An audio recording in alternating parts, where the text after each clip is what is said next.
let's talk about how to use the group button.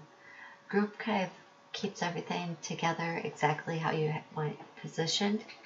So I did this text for Teach Me Cricut Design Space, and I did this by Sean Mosh separately. But now I want to select all of them, and I can see that everything's selected because over here all the text is selected.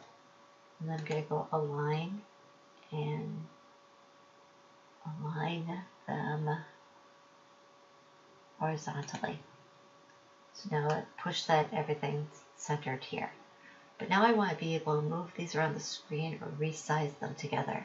So if I click group, now it makes it one big group instead of two separate little groups. And now I can resize it all together or move it around together. So that keeps it all exactly how I had it designed.